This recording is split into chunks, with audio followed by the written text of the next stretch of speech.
thank you for being here. I mean, I'm sure for you it's much the same as it is for me, part of the madness. But yeah, thanks. Yeah, and thank you to all of the panelists. But I won't take up too much of your time. I'll let you guys get on with it. So yeah, I'll leave you to it. Great, thanks, Sophia. Thanks. So I'm Kayleigh. I am one of the staff writers for PocketGamer.biz. And as you can see, I've got a few panelists joining me today for what does success look like in UA. So we'll go around each panelist individually and let them introduce themselves. If we start with Yiannis. Yes, hi, hello everyone. I'm Yiannis. First of all, thanks a lot for inviting me to the panel.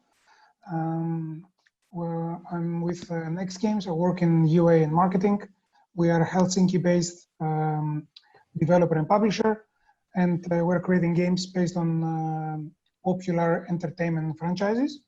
We already have published a couple of games based on the Walking Dead IP, and are working on, among others, titles based on Stranger Things and Blade Runner and more. So, pleasure to be here. Great, thank you. And Gustavo? Hey there, pleasure being here. I'm Gus, an independent UA manager, currently consulting companies in need of UA, growth and monetization strategy and services. Over the last decade, I've managed or helped manage the release of some and managed the release and live ops of over 50 games and apps, from a bunch of hyper casual and casual, AR and social apps, a Spotify competitor, and even an online magazine. Great, thank you. And Alex? Hi, my name is Alex Kruglov. I run a startup called Pop-In. I'm a bit of an unusual duck here in that I'm not a UA manager. Our app, Pop-In, is a multi-party video app that has gaming built into it. We started with one game. We now have 5 games inside the app. And we'll, later this summer, we'll start releasing a game a week or even a game a day. So our core value proposition is people on video together playing casual games like you would at a friend's house around game night. Awesome. And AJ? Sure, thanks. And don't worry, Alex, I'm also not a UA manager, but I've been working within the EMEA-based gaming companies over the last few years at REMERGE, which is a DSP that solely focuses on app-to-app retargeting.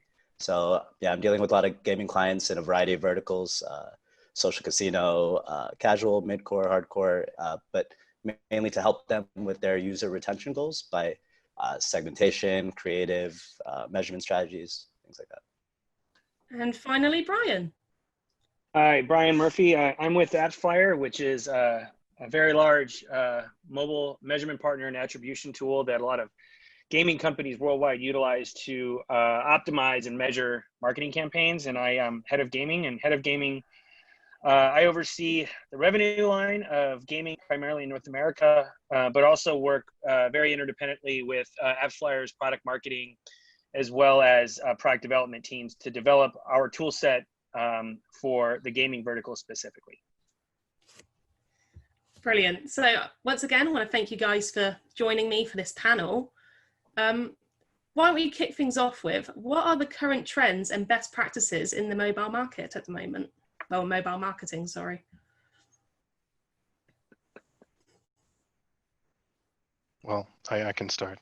As a UA manager, I can feel the role evolving in both creative and data-centric ways, and it's exemplified by the increasing automation and scrutiny around ad creatives and their impact. We see this in new tech trends emerging around automated creative trend identification, tools that spot color, iconography, text, and suggest creative patterns and improvements. Also, we see how companies are increasing their mass video creative production every week. Some even automate these processes. And some bring in-house creative competitor research with some tools like App Annie and Aptica and in-house tests.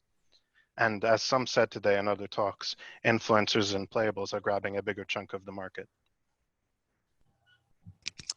I can go ahead here. There's, of course, a lot of different trends that we're seeing, but, for example, ASO strategies, testing, and really what we see is collaborating more with product and data science teams to understanding really what networks are working, what's not, and we're seeing a lot, at least with REMERGE, since the industry is moving more towards metrics like ROAS and CPA, we're seeing a strong advantage for marketers to use more incrementality measurement, meaning control groups and test groups to measure uplifts. And in my experience with at least EMEA-based gaming companies, you can really see what advertisers are still working with an install measurement compared to the more advanced ones like, let's say, King and Playrix, who are looking really beyond the install and using this higher level measurement. I mean, we're moving more to this away from this perceived magic of advertising to more of like an actual science. So that's pretty exciting stuff, I would say. We're AppsFlyer is definitely seeing more. To AJ's point earlier, a lot more focus on how they develop incrementality and doing A/B testing, not for CPI, but retargeting and remarketing is becoming a much bigger emphasis and focus for successful companies, whereby they feel like they've gotten the grasp on how they can drive a user to install and make that user a valuable user, utilizing their retention and ROAS metrics, whatever day that might be. And it could be day 1 to day 365. It's, it can get pretty long. But more importantly, now they're really focused on how do I retarget that user with the right messaging and bring a valuable user back, a whale, into my application on a regular basis to make it more consistent and sort of, and sort of create a surplus of acquisition that goes outside of just driving the initial install. And companies like REMERGE and other retargeting companies that are out there have gotten better and better at this. And it's something where there's a gap in the marketplace that's existed for about a decade that's being filled by companies like REMERGE and others now. Should I go next on that? Yeah, please. Yeah, so I think there are all the obvious trends that also others just mentioned. I think, however, what I would like to discuss is about another positive trend, like in my opinion, which is about emphasizing and understanding more about the organic side of things, the organic side of UA and App Store optimization. I think it's important to, like, for all of us to remember that user acquisition has two sides, and there is paid acquisition, there is also organic acquisition, and these two are, let's say, very, very tightly associated and interdependent, especially the increased importance of organic into paid and the other way around. And I think this is also positive as a development in the industry regarding addressing the entire like marketing aspects of a game and the marketing strategy versus a strictly like performance approach, which of course is the core in everything we do, like in UA. For instance, like things like positioning of the product or like the brand, the art, the theme, they have like a huge effect in the performance of paid UA, in the app visibility, discoverability in the store. So I see it as a really positive development in the industry, and especially the way that we address our users and our audience. Yeah, I think that's a really good point, which is that organic user acquisition and paid user acquisition can go hand and should go hand in hand. The core thing about user acquisition is you want to get the right users rather than just the installs and the metrics that Google and Facebook and others try to get you to optimize around, which are often useless. So the key thing is to figure out what event or what action does a user take that you actually want to maximize around. And in our case, our core values around people playing together in groups. Sometimes they play in groups of strangers, like you kind of like going to a local bar and meeting new people. And sometimes they play with groups of friends. And guess what? When you're playing with groups of friends, you want your friends there. So if you're if you're optimizing UA around getting the right kind of user, which is the type of user who would play, and then getting those users to bring 2 or 3 friends, then all of a sudden you have an incremental effect of paid user acquisition that is significantly above what it would be otherwise. Whereas if you are optimizing around the wrong things with UA, such as downloads or vanity metrics, then you have a user that you paid for who isn't a useful user and who certainly isn't bringing new people together. So I think that point that Yiannis made is spot on. Anybody have anything else to add? No? Cool. So how would you define a successful user acquisition campaign?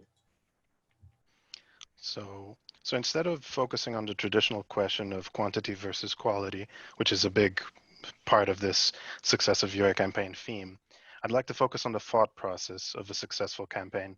A successful campaign comes with two elements: the KPIs, a sustainable, profitable performance at scale, but it also comes with the learnings that can be replicated. Most marketing strategies have to balance between these two. And a good balance that I've found is a permanent minimum of pure experimentation, devoid of performance goals, with the rest of the budget being spent on that pure performance with the learnings achieved from that pure experimentation. Yeah, I think it's so I'm not a fancy person the way that everyone else on this panel is. So I think about this pretty simply, which is, did you get users that did the thing you wanted them to do? And then how long did those users stick around? Those are the key metrics that you want to be sort of looking at. And if you are lucky, you actually know what metrics you have that predict the likelihood that the user will stay. Because otherwise you have to hire AJ to get the user to come back. Whereas if you actually get the right kind of user who will stick around, then AJ will be only incrementally helpful rather than absolutely necessary. So those are and I think that in general, the people who want to take your money do a very, very good job of masking the metrics that you actually care about and trying to get you to optimize around things that don't matter, like clicks and likes. I definitely agree, Alex. It's definitely a metric-oriented style. It's I mean, obviously it depends on the games, in my opinion. For hyper-casual games, there's a strong focus on increasing those installs and eventually getting more organic installs. But I guess we can all agree that the install itself doesn't have much value if your aim is to drive revenue from in-app purchases. So yeah, I think it's important that the metric is the most important, of course, to look at events beyond the install and to observe the success of campaigns, for example, a purchase event. And also we're at REMERGE, at least, we're seeing a lot of value for the uninstall event that some attribution providers are offering. And so we see that it can be very useful to optimize towards revenue when you have this component. So.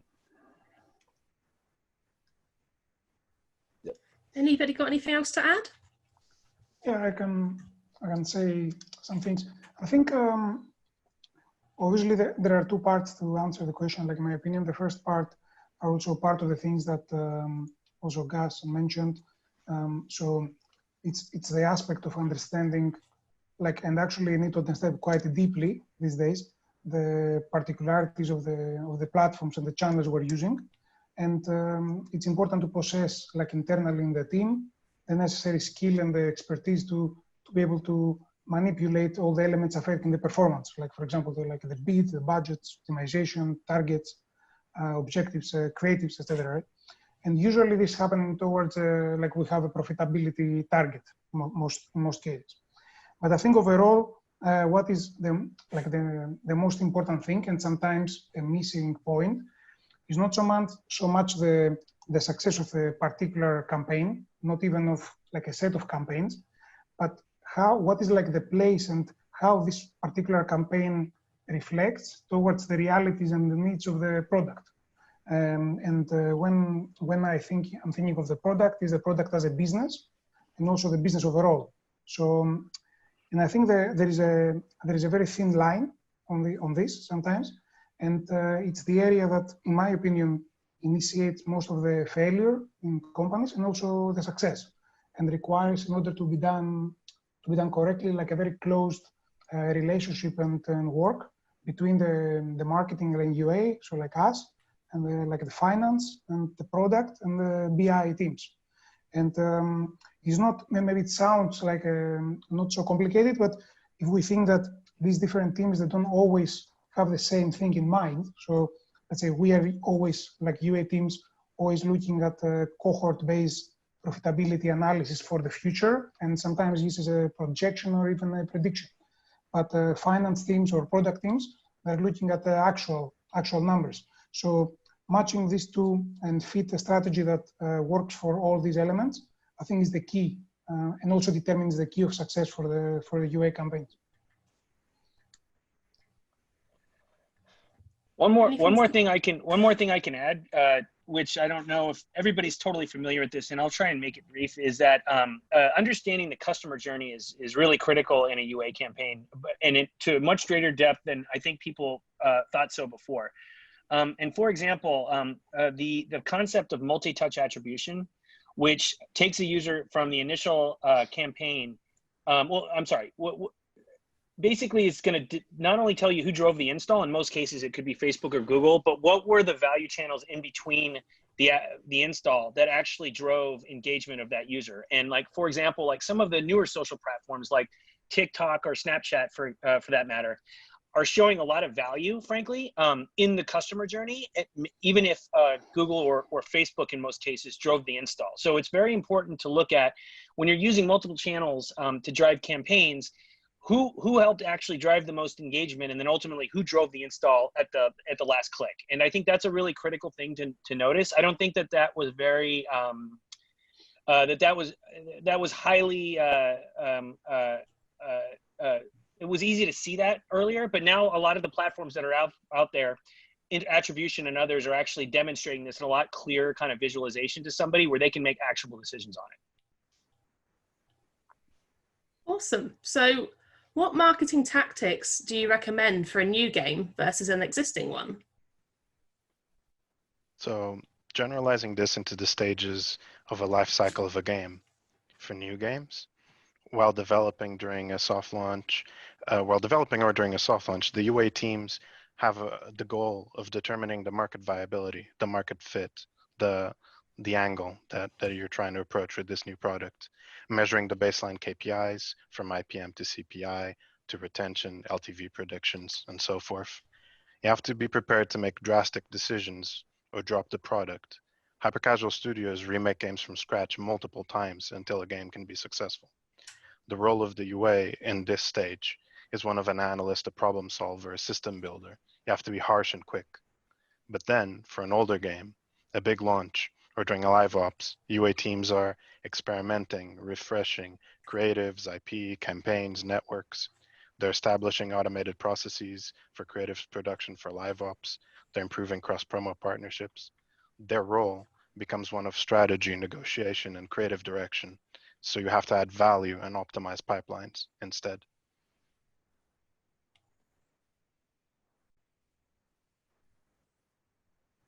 Anybody got anything to add?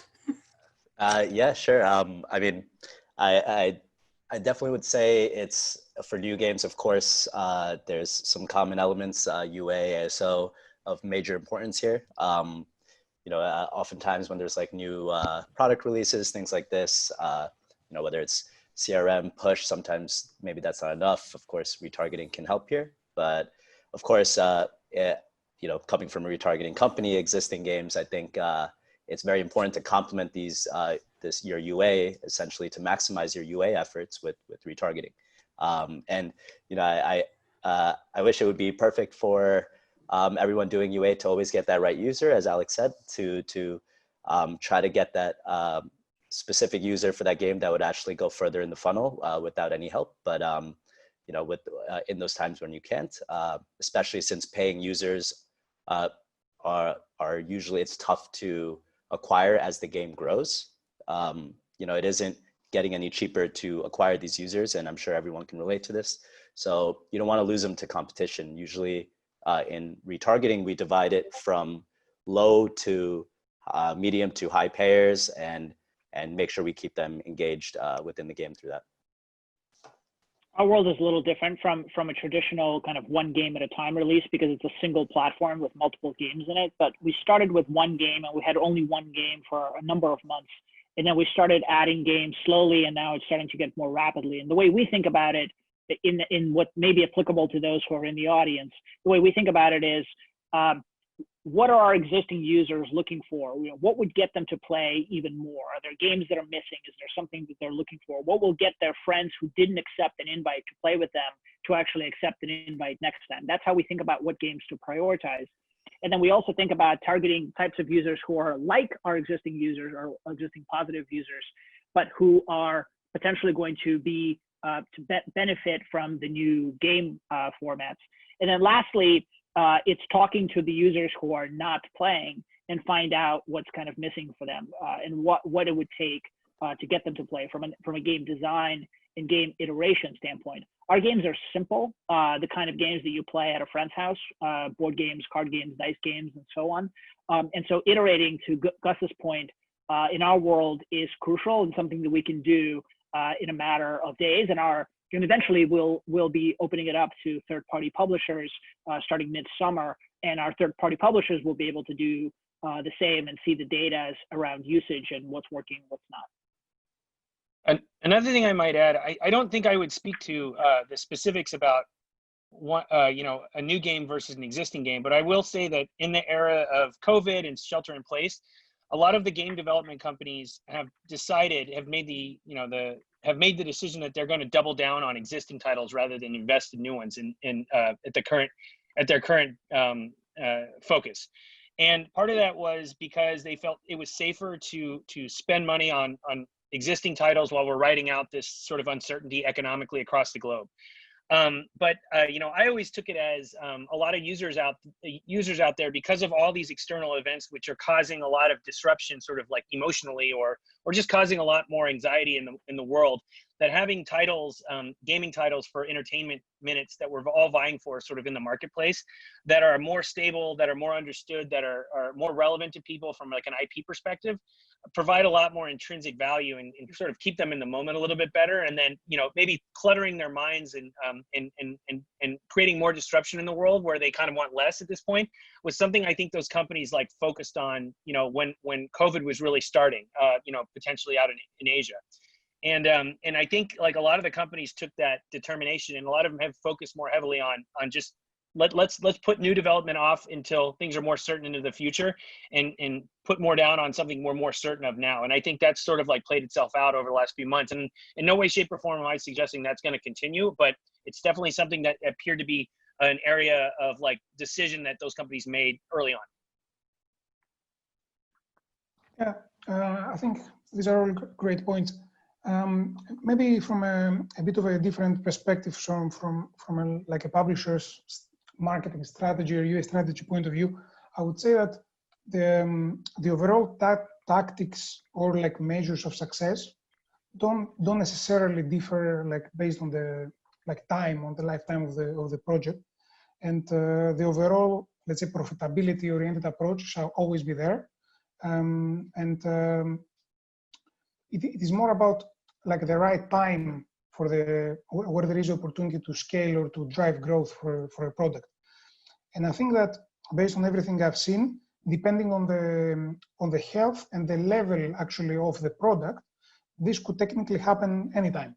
And of course, there is the element of being able to acquire quality or high affiliation audiences, as has been said earlier in the lifetime of the game, especially organic, and especially depending on how viral or how appealing to broader audiences a title can be, because it's a huge difference on how old is the game when we're talking about a casual or a hyper casual or a mid-core or core game.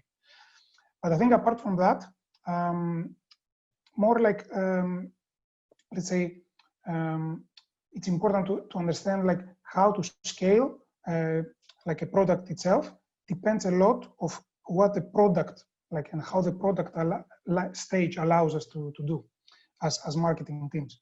And now, of course, assuming like there is an app that has been marketed like successfully, or like one way or the other has managed to reach the audiences that it should in some geos, then I think usually the best strategy is to look at alternative geos, the geos that we are secondary or we haven't emphasized a lot before, for let's say localization elements or revenue, ARPU, LTV elements.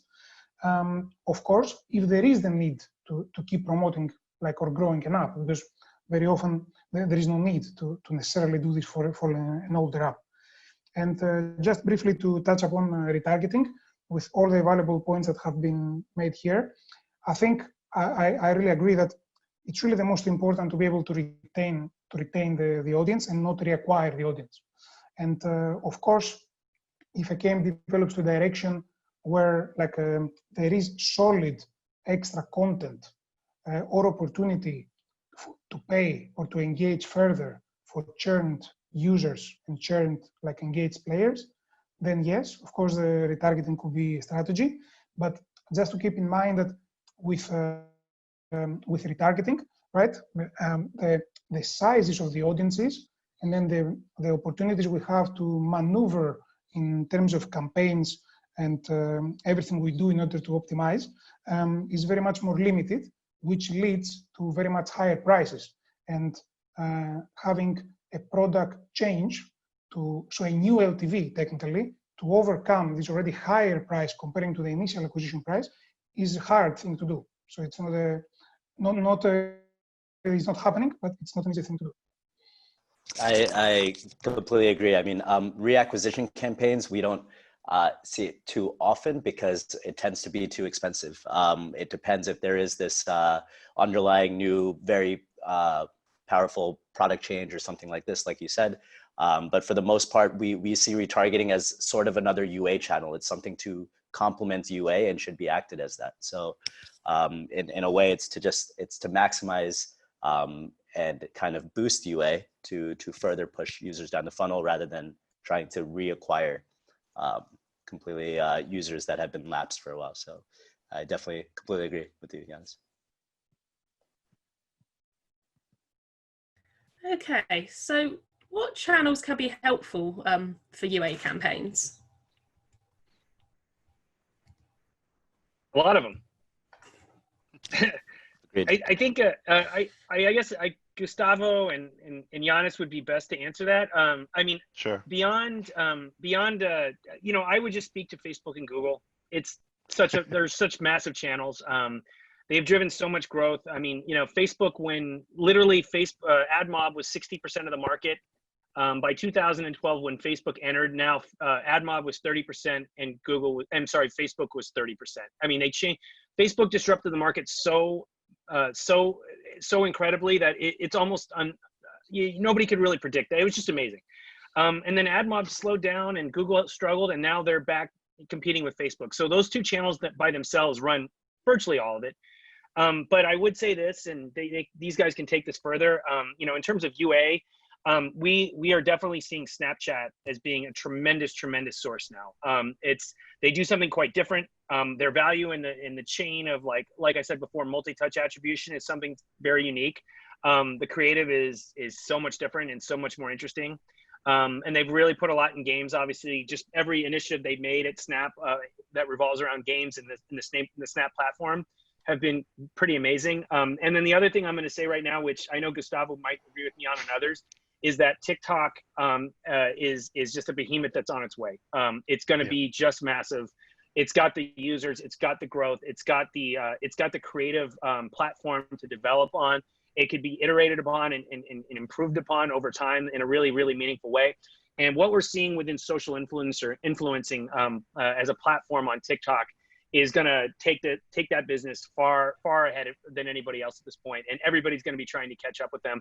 And before they know it, they're going to realize like they had a big opportunity that TikTok took advantage of before they really understood it. So I think those four alone, along with potentially Twitter, I mean, all the big SRNs that are out there are big behemoths. But I'm really excited to see what Snapchat and TikTok are going to do in the near future here. Yeah, it's just like you said. There's not much to add. Like most marketers or UA professionals would say the same. The duopoly is really hard to avoid, although Snapchat is something that has been growing in power and ease of use and effectiveness a lot in these last few years. It's not something new. It's something that I remember already talking about last year on another Pocket Gamer panel. And TikTok is just like you said. It's a behemoth in the horizon that is slowly creeping up on us, and it's something beautiful to watch, like the growth of new channels and I wouldn't say they were going to overtake Facebook or Google anytime soon, but at least they're going to stay relevant. There's a bunch of other channels that we could discuss as well, but not as impactful as these four. Maybe Apple. I've seen some good things from Unity ads. I've seen some here and there, but the answer is usually duopoly plus some others. Thing about the duopoly that's worth pointing out, and this is why I'm a little cautious about both Snapchat and TikTok, despite the enthusiasm. And there's no question that TikTok and Snapchat can be very useful when it comes to awareness. But those are platforms that people actually enjoy and they want to spend time on. Whereas when it comes to Google, that's a platform that everyone's trying to leave because it's a search engine and it's through a variety of ecosystems outside of YouTube. So there's a much higher likelihood to a conversion happening that is directly attributable to especially if you're thinking about user acquisition and you have a separate app to download. And Facebook, to some extent, the same thing. But what we've seen a lot with Snapchat and TikTok is that people they just want to move on to the next thing and stay on those platforms rather than leave to go and transact elsewhere. Yeah, maybe the only thing to add, I think Brian put it like really well. So I agree a lot with that.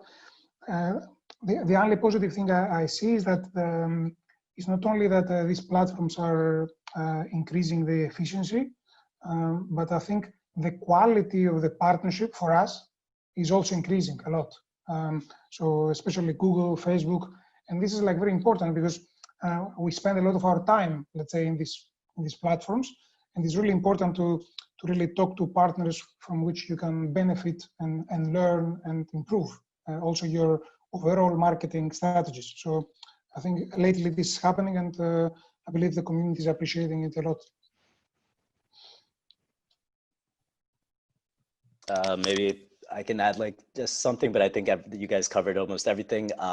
In terms of, there's obviously tons of different channels and many growing useful ones, TikTok, Snapchat being some of them. And I think it's also just important to kind of, given the fact that users are kind of all over, you need to kind of just test it. And the best way of that we've seen is testing. It goes back to incrementality. So running these control groups and test groups and really actually seeing the impact when you add a channel compared to what's happening organically or without that channel. So I think at the end of the day, having these combined strategies is going to help you figure out what channels are bringing you the most impact.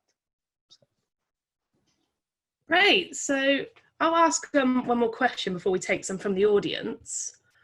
Is it possible to be too heavy-handed with UA? Yes, absolutely. You absolutely can be heavy-handed with UA.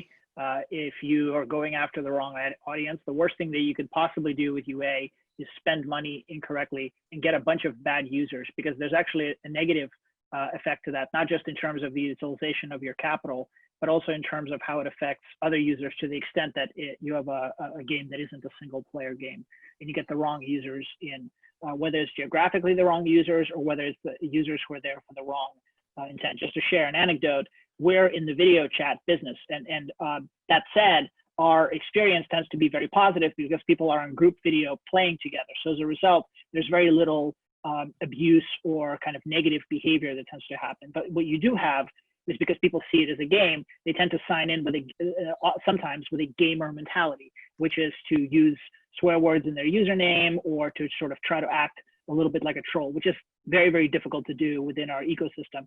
And those kinds of users, if they come one at a time, can either bounce or they can reform once they figure out what it is. Whereas if they come en masse, that can be a very negative thing. And so I think it's always a good idea to be measured with your approach and make sure that you're doing the right kind of UA. And then back to the point that Yiannis made earlier in the panel, you want paid user acquisition to go hand in hand with whatever it is that your product does organically. And if it doesn't, then unless you just have some amazing formula for spending a fraction of your LTV on an acquired user, you're going to run out of capital at some point.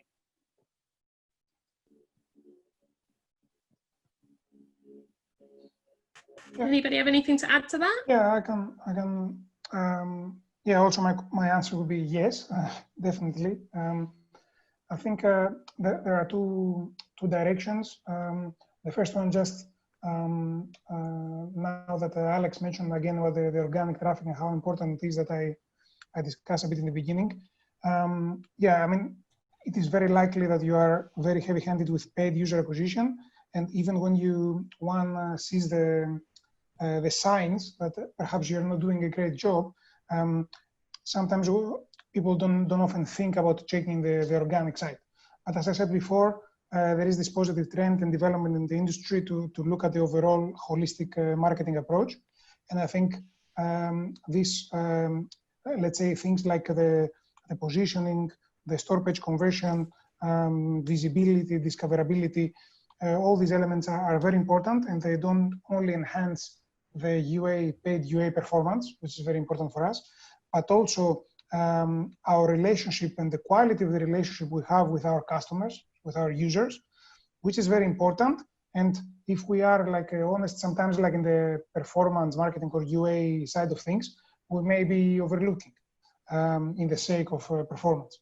And the second part is that I think there are three things that are very important for a game like a mobile game to be successful. And I think these three things are like the product, the marketing, and the BI.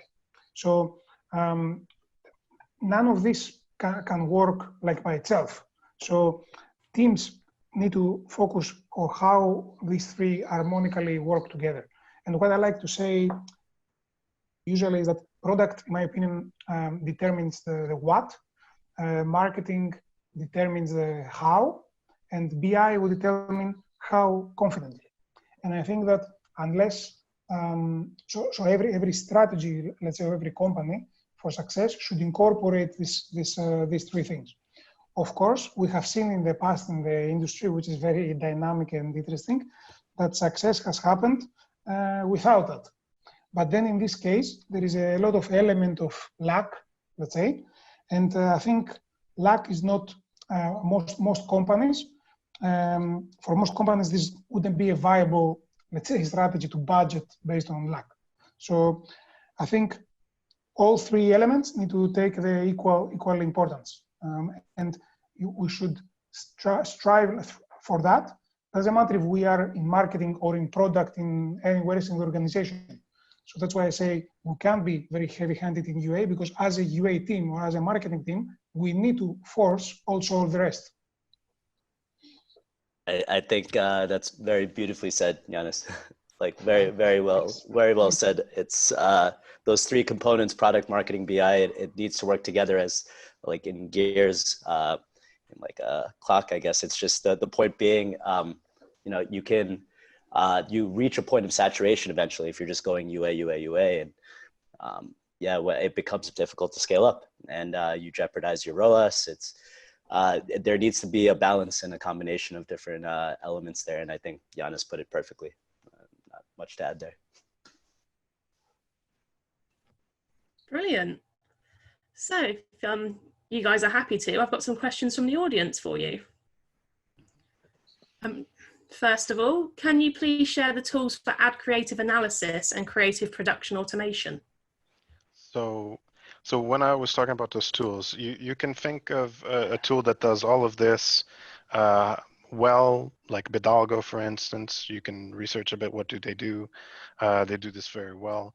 But for a team that's starting, has a lower budget, maybe doesn't want to invest that much money in a tool, it all goes back to basics, is understanding why did this creative work, why did that creative not work. You can obviously go around in the market and check App Annie or Aptica or some other tools that study other people's ad creatives. Even Facebook has the ad library nowadays where you can check other people's ad creatives there. But if you do that, you run into the risk of today I've heard in multiple talks the question about noob versus pro creative, that standard practice on multiple companies. If you want to stay innovative and create big KPI increases and disrupt the market, you need to stay open to new approaches, listen to your development teams, take their feedback, do possible experimentations. There's nothing like A/B testing and user surveys to outgrow your own biases. So it's not so much about recommending the tool, it's more about the mentality. That's a great point, Gustavo. Another thing I'd like to say is that, you know, with the recent changes and just the impending massive changes that are going to take place in regards to data regulations, not only in Europe with GDPR, in the States now we have CCPA in California, which is, you know, a huge regulation. This is going to continue and grow worldwide. So the ability to target users from a data perspective has become more compromised, and it's becoming more challenging. And at the end of the day, I think Gustavo might agree with me, and Yiannis too, and everybody else for that matter, that creative analysis becomes much more critical, and new ways of doing creative to capture the eye of a user is more critical when we can't target like we could previously, or maybe not into the future. So, you know, new ways of doing creative, like, you know, for example, video advertising on games has been really successful for quite a long time, but now playable advertising to me is becoming much bigger in the marketplace. And companies like Luna Labs that have born out of Europe, and there's others that are out there in the States and even into Asia, are taking advantage of this. And I think like companies that are doing things really interesting and innovative in playable advertising, primarily for the gaming industry, are going to be really successful, not only because they're innovating so well on their own platforms, but it's becoming more relevant in the larger gaming ecosystem and even application ecosystem worldwide. So I'm really excited actually about like how creative innovation and creative improvements have actually sort of taken center stage here. And it's actually going to solve a lot of problems that were existing today, because the ecosystem is sort of confronted the data challenges that we're experiencing all over the world. Okay, so during COVID-19, some articles say that CPI has increased and some say CPI has decreased. Which one's correct? And how has CPI been affected for casual word and puzzle games? Yeah, I can't speak for casual and puzzle games specifically, but I would say in general, like if you want, I mean, with all respect to all the studies and everything, like there has been, let's say, the need to have a response to a crisis. So I think most of the, at least most of the resources that have been coming through are not, let's say, adding something necessarily. There has been a change, mainly the change is with prices, at least for us and for puzzle plus, let's say, mid-core plus games, prices coming down a bit. But you know, like a basic foundation of UA and the performance marketing is that the price is also very dependent on the optimization objective and on the result. So if we see that, also I saw a couple of talks today about game analytics during the period, we see that perhaps the price has decreased, and then the engagement has also been decreasing in some geos. So in this case, you cannot say that the price has been decreasing. Actually, the price has probably been increasing if you analyze. So I think metrics like this that are interdependent should always be presented together.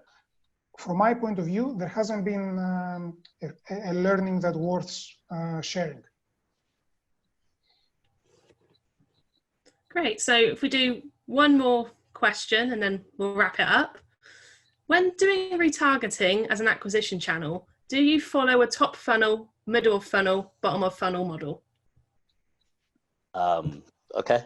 So I guess this falls in my line of work. I would say with retargeting, if you're using it as an acquisition channel, it still kind of follows the same rules of retargeting. It's still going for a bottom funnel event, like a purchase event, I would say. But at the end of the day, it depends on the type of game again. So if it's like a hyper casual game, then you know there's it's less of a reason to put them into a bottom funnel. But if it's any sort of game that's in-app purchases, I think at the end of the day, it's the same that you would want when you're doing an acquisition campaign to get them to do the end purchase or a ROAS goal or a CPA goal. So in this sense, I would say this would still be the same goal as it would be for any sort of retargeting campaign to push them into a bottom funnel event. And at the end of the day, you should segment users based on the data you have. So